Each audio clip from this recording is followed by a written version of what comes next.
Alright, so the third example for binomial expansion, we have to expand 1 minus x to the power of half up to the term in x cubed and state the interval for which the expansion is valid. So now if we look at the power over here, so this is not an integer, therefore we cannot use the formula that I gave you just now.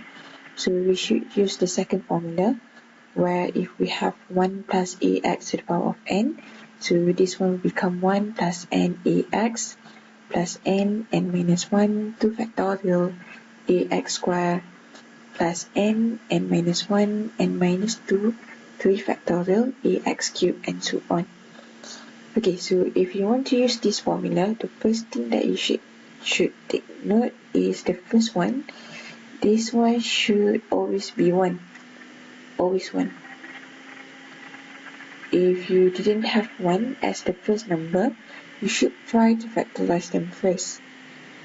Then we're simply going to expand them using the formula. Okay, so let us try 1 minus x to the power of half. So the first term is always 1. Oh, by the way, you should take note this is 1, so that is why I can start with the expansion straight away. So 1 plus, so the power is half, multiply with ax, so over here our ax is negative x, plus n, where we have half, half minus 1, so negative half, over 2 factorial, and then we have negative x squared, plus with half, negative half, and then we have n minus 2, which is negative 3 over 2 over 3 factorial, and then negative x cubed plus dot dot dot. Okay, so let us simplify one by one. So this is 1 minus 1 over 2x. So we have 1 over 2, 1 over 2 over 2. So this is negative 1 over 8. Negative x, if we square them, it will become x squared. 1 over 2, negative 1 over 2, negative 3 over 2, so this is positive 3 over 8. So we have 3 over 8, and then we have to divide with 3 factorial. So 3 factorial is actually 6. So I have 3 over 8 multiplied with 1 over 6. So 1, 2, 8 times 2 is 16. So I'm going to have 1 over 16. Negative x, if you cube them, it should be negative x cubed plus dot dot dot.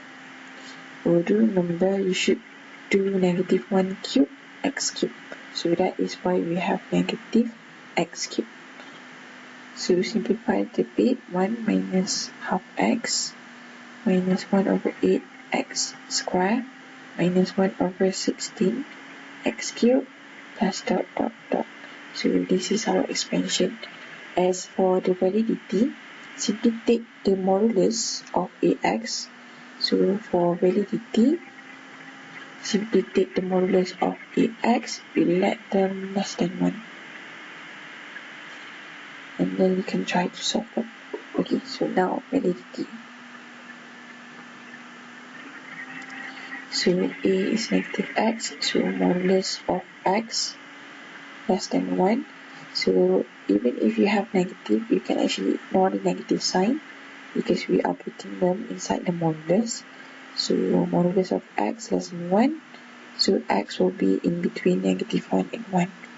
So this is the interval for which the expansion is valid.